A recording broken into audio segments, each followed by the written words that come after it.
فضل کے لیے کہ وہ ہماری زندگی میں اپنے جلال کو، رحمتوں اور برکتوں کو ڈیلتا رہتا ہے اور ہم اس کے رحم اور فضل میں بڑھتے رہتے ہیں. آمین آمین. سب تشریف رکھیں گے، سب بیٹھیں گے. بڑا خوبصورت آج کا دن ہے اور بڑا بابرکت دن ہے آج کا. آج چونکہ کھجوروں کا اتوار پام سنڈے پوری دنیا میں منایا جا رہا ہے. پوری دنیا بڑے جوش و خروش سے اس کو مناتے ہیں.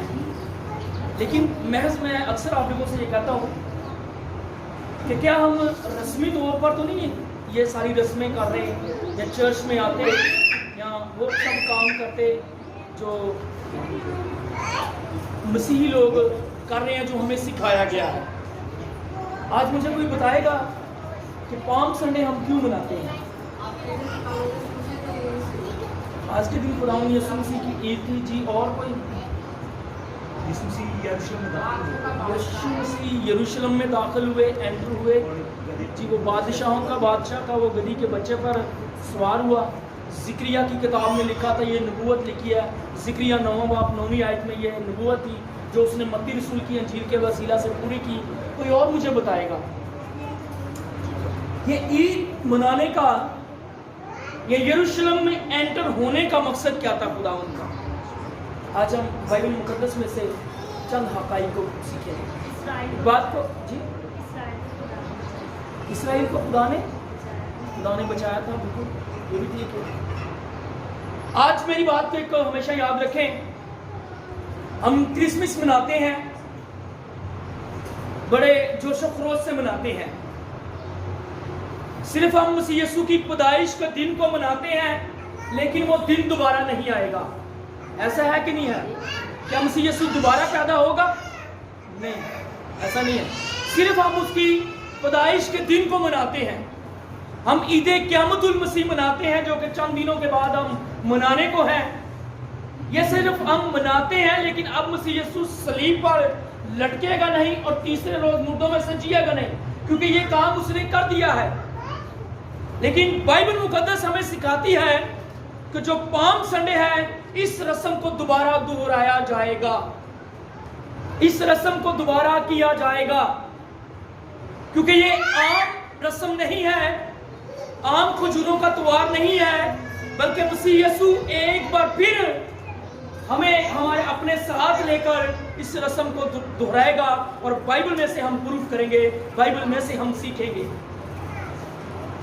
میرے ساتھ نکالیے گا مقدس متی رسول کی انجیل، اس کا 21واں باب اور اس کی پہلی آیت سے لے کر 17ویں آیت تک ہم خدا کے کلام کا مطالعہ کریں گے. مقدس متی رسول کی انجیل، اس کا 21واں باب پہلی آیت سے لے کر 17ویں آیت تک ہم خدا کے کلام کا مطالعہ کریں گے. اور بائبل مقدس میں یوں مرقوم ہے، جی پڑھیے. اور جب وہ یروشلم کے نزدیک پہنچے اور زیتون کے پہاڑ پر بیت فگے کے پاس آئے تو یسوع نے 2 شاگردوں کو یہ کہہ کر بھیجا کہ اپنے سامنے کے گاؤں میں جاؤ. وہاں پہنچتے ہی ایک گدھی بندھی ہوئی اور اس کے ساتھ بچہ پاؤ گے. انہیں کھول کر میرے پاس لے آؤ، اور اگر کوئی تم سے کچھ کہے تو کہنا کہ خداوند کو ان کی ضرورت ہے، وہ فی الفور انہیں بھیج دے گا. وہ فی الفور انہیں بھیج دے گا. یہ حوالہ جو ابھی ہم نے پڑھا، اگر آپ زکریہ کی کتاب، زکریہ نبی کی کتاب کو پڑھتے ہیں، اس کا 9واں باب 9ویں آیت میں پڑھتے ہیں تو یہ پیشن گوئی نبیوں پیغمبروں نے کی تھی کہ جب نجات دہندہ یہوہ خدا بادشاہوں کا بادشاہ یروشلم میں انٹر ہوگا تو وہ گدھی کے بچے پر بیٹھے گا، لادو کے بچے پر بیٹھے گا. یہ زکریہ نبی کی معرفت خدا نے کلام کیا تھا ہماری زندگی میں، قوم بنی اسرائیل کو یہ بتا دیا تھا. اور اگر آپ دیکھیں کلام مقدس کو پڑھیں اور جانیں کہ مسیح یسوع کی یروشلم میں اس طرح سے انٹر ہونا کیوں تھا، اگر آپ خدا کے کاموں کو جانتے ہیں تو مسیح یسوع نے جب بھی معجزہ کیا، جب بھی کسی کو شفا دی تو یسوع نے کیا کہا؟ یسوع نے کیا کہا؟ تیرے گناہ معاف ہوئے، تیرے ایمان نے تجھے اچھا کیا. بالکل ٹھیک ہے، یہ بھی باتیں کہی، لیکن یسوع نے جس بھی انسان کو، جس بھی بندے بشر کو شفا دی، یسوع نے کہا اس کا ذکر مت کر، कहा कि नहीं कहा? खुदा ने कहा कि इसे लोगों में जाके ना बताना, ना फैलाना, लेकिन लोग बताते और फैलाते रहे। ऐसा है कि नहीं है? यीशु ने अपने आप को छुपाया, लेकिन ये वाहिद त्योहार है, ये वाहिद दिन है कि जब यीशु ने ये मुनासिब समझा कि अब मैं खुलकर सामने आऊं। हालांकि यीशु के भाइयों ने भी कहा था कि यीशु जी, अगर तू मशहूर होना चाहता है, अगर तू फेमस होना चाहता है, तो खुल के सामने आ। तो यीशु ने क्या कहा? अभी मेरा वक्त नहीं आया। आपकी डायरी में जो कुछ लिखा है मैं उसके मुताबिक चल रहा हूं। यीशु कभी भी खुल के सामने नहीं आया, लेकिन इस जगह पर यीशु खुल के सामने आया है, अपने आप को बताया है। कौम बनी इसराइल को बता रहे हैं कि जिसके इंतजार में हो, मैं वो निजात दहिंदा हूं, मैं इस जमीन पर आया हूं, मुझे कबूल कर लो, निजात मेरे वसीला से है। लेकिन उन्होंने कबूल नहीं किया। कौम बनी इसराइल जानते थे कि जो हमारा निजात दहिंदा आएगा वो कोड़ियों को शिफा देगा, लेकिन यीशु ने एक कोड़ी को नहीं 10 कोड़ियों को एक साथ शिफा दी। कौम बनी इसराइल फिर भी ना जाने। तो यीशु ये काम कर रहा था। कौम बनी इसराइल जानते थे कि हमारा जो निजात दहिंदा, हमारा जो मसीहा आने को है, वो अंधों को आंखें, लंगड़ों को टांगे देगा, मुर्दों को जिंदा करेगा, और खुदावंद उनके बीच में रहकर ये सब काम करता रहा, लेकिन उन्हें मालूम ना हुआ। अब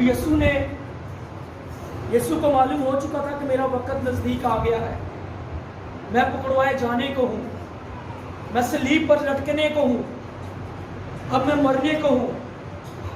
यीशु ने यहाँ पर अपने आप को बड़े शानदार तरीका से यरूशलेम में एंटर किया और लोगों को बताया कि अब भी जान जाओ, जो नबियों पैगंबरों के वसीला से तुम्हारे पास कलाम पहुंचा है वो मैं पूरा कर रहा हूँ। और ये यीशु के आने से पहले इन ईदों को मनाया जा रहा था। मेरे साथ एक हवाला निकालिएगा, अहबार की किताब उसका 23वां बाब, उसकी 39वीं आयत से हम पढ़ेंगे। जी, अहबार की किताब उसका 23वां बाब,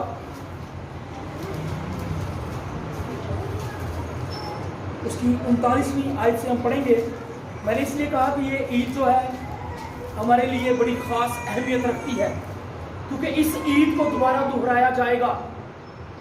इस ईद में हम दोबारा शामिल होंगे। जी पढ़िएगा। और 7वें महीने की 15वीं तारीख से जब तुम जमीन की पैदावार जमा कर चुको हो तो 7 दिन तक खुदावन की ईद मनाना। कितने दिन तक ईद मनाना? 7 दिन तक ईद मनाना। और ईद मनाने का आगे तरीकाकार बता रहा है। जी, पहला दिन खास आराम का हो, पहला दिन खास आराम का हो, और 8वां दिन भी खास आराम ही का हो। सो तुम पहले दिन खुशनुमा दरख्तों के फल और खजूर की डालियां और घने दरख्तों की क्या लेके आना? शाखें लेके आना। खजूर की डालियां, घने दरख्तों की शाखें लेके आना, और इस ईद को 7 दिन तक तुम मनाना। ये बाइबल मुकद्दस हमें सिखाती है। अगर आप सलातीन की किताब को पढ़ें, पहली सलातीन उसका 6वां बाब पढ़ें, तो वहां पर आप जान जाएंगे कि खुदावन ने जब अपने बंदा अपने मंसूर सुलेमान से कहा, उसे ये हुक्म किया, जब उसके बाप ने घर बनाना चाहा तो ना बना सका, लेकिन उसने खुदावन ने कहा कि तेरा बेटा मेरा घर, मेरी हैकल बनाएगा। और जब वो हैकल बना रहा था तो खुदावन ने सुलेमान से कलाम किया और उससे कहा कि जब तुम हैकल बनाओ और दीवारों पे तुमने क्या क्या तस्वीरें बनानी है, क्या क्या तूने नक्शबंदी करनी है, ये मैं तुझे बताता हूँ, ये मैं तुझे अभी से गाइड कर देता हूँ। जी मेरे साथ निकालिएगा, पहली सलातीन उसका 6वां बाब, उसकी 28वीं आयत से पढ़े। पहली सलातीन उसका 6वां बाब और उसकी 28वीं आयत से हम पढ़ेंगे। और उसने करूबियों पर सोना मुंडाया। जी पढ़े। और उसने करूबियों पर सोना मुंडा और उसने उसके घर की सब दीवारों पर गिर्द अंदर और बाहर करूबियों और खजूर के दरख्तों और खिले हुए फूलों की खुदी हुई सूरतें बनाई। खुदा की। खुदा उनके कलाम में क्या लिखा है? क्या सुलेमान क्या कह रहा है हमसे कि जब उसने पाक तरीन मकाम बनाया जहां पर अहद का संदूक था, तो वहां पर खुदा का कलाम कहता है कि सुलेमान ने 2 करूबी बनाए, 2 फरिश्ते बनाए जो अपने हाथों को फैलाए हुए थे, लेकिन दीवारों पर क्या किया सुलेमान ने? खजूर की डालियों की और खिले हुए फूल, जैसे फूल खिले होते हैं, उनकी तस्वीरें बनाई। उनकी क्या की? तस्वीरें बनाई, नक्शबंदी की। और अगर आप अपनी जिंदगी में इस चीज को देखें, मेरे और आपके खुदावन ने कहा है कि तुम्हारा जिस्म मेरा क्या है? मक़दस है, मेरी हैकल है। और अगर हम खुदा की हैकल को उन खूबसूरत फूलों से सजाएंगे, खजूरों की डालियां अपनी जिंदगी में लेंगे, तो खुदा हमें बरकत देगा।